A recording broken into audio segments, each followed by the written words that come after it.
lengthy ruling, which is an hour and 37 minutes. Mr. Speaker, sir, one of the reasons, let me first begin by saying thank you for your ruling. And I'll take up the role of making sure that I redraft the motion, because one of the main reasons why I brought that motion is because of what is even indicated in our prayers. Mr. Speaker, sir, when you begin the session, you normally say, we seek guidance to treat and consider all matters that shall come under our deliberation in so just and faithful a manner, so as to advance the peace, prosperity, and welfare of our country and of those interests you have committed to our charge. Mr. Speaker, sir, when we are elected as leaders,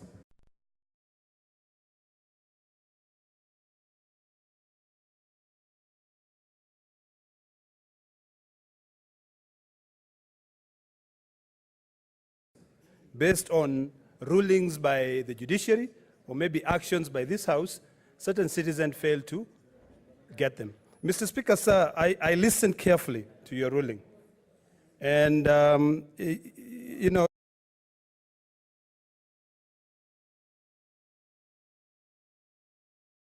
which is very interesting, that we must ask ourselves questions, serious questions. Because the interpretation of Article 179(5) of the Constitution, as you have very lengthily and in an elaborate manner interpreted it, is something which the judiciary is interpreting it differently. Mr. Speaker, sir, I want to assure you and the House and the people of Kenya that I was very objective in terms of bringing the motion. It was not influenced by any personal feelings or opinions. What is there is an issue of continuity. I appreciate your ruling, and just one thing which I may want you to clarify is in your last sentence, maybe almost the last sentence, you indicated in your ruling on the issue of respecting the separation of powers between the two arms of government. But earlier on in your submission, you used a term which all of us were asking whether it is right for... Order, members. Order, members, we are making observations of the ruling. Those who are retreating must retreat in dignity. Mwaura, the Senator Mwaura, Senator for Meru. Order, members. Those who must leave the chamber must leave gracefully. Yes. Thank you, Mr. Speaker, sir, for your protection. Mr. Speaker, sir, I want to reiterate that this motion was brought by the spirit of being objective.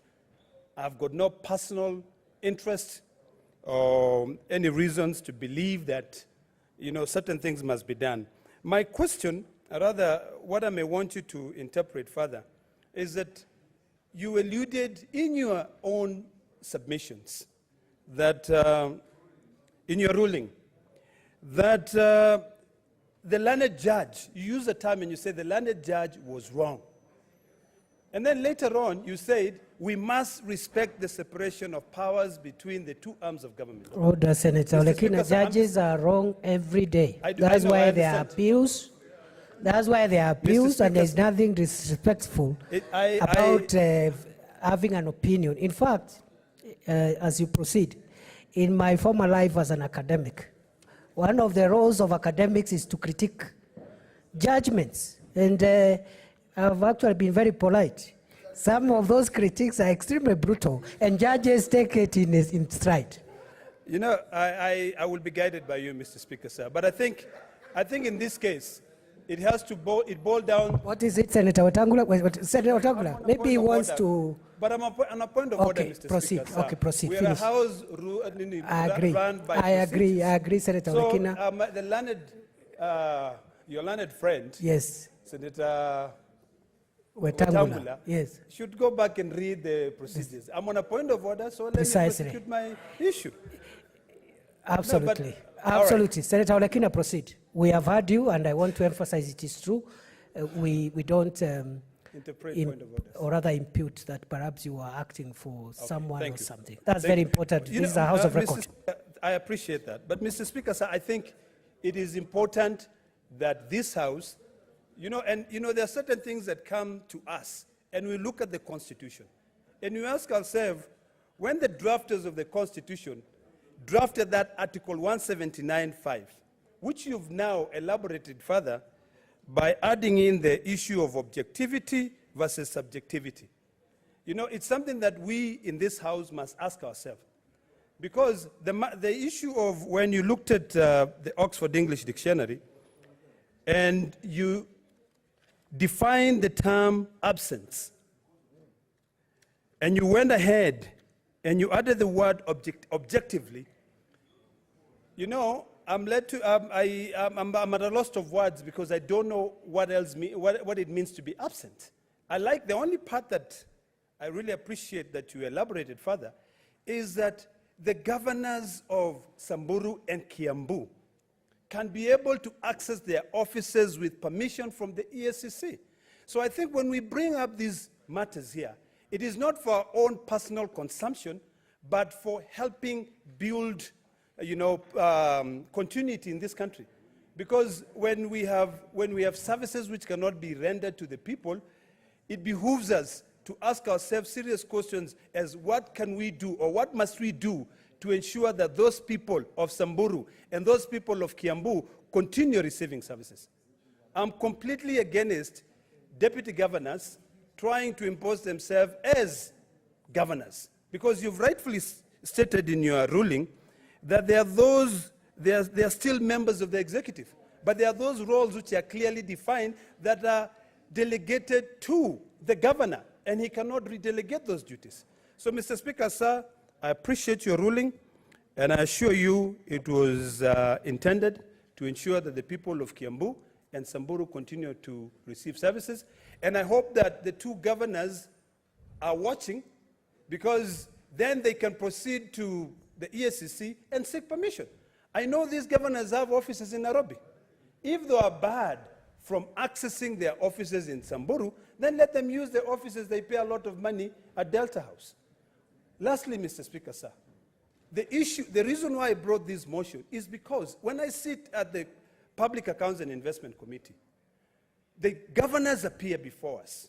The question that was lingering in my mind is that if tomorrow the governor of Kiambu and the governor of Samburu appear before our committee and they are subjected to answer questions of how funds were utilized during this financial year, and for the greater part of the financial year, they were not allowed to access the office, then what are they going to be answering? So, Mr. Speaker, sir, these are weighty matters that I think this House has got to ensure that we define them clearly. And I think the governors of Kiambu and Samburu, legally speaking, are not liable in what happens in Samburu or Kiambu at the moment, because they are not privy to the day-to-day running of the counties. So, Mr. Speaker, sir, I appreciate. I'm glad that you've further elaborated, and I think the part that gives me hope in terms of service delivery continuity is the fact that the word objective is that the absence has got to be objective, in the sense that, and I'm happy that you've clarified that the people of Kiambu and the people of Samburu who feel that the absence of the governor is objective can go to court, and establish that, so that they can be able to, so that the deputy governor can be able to, to act, as a county governor.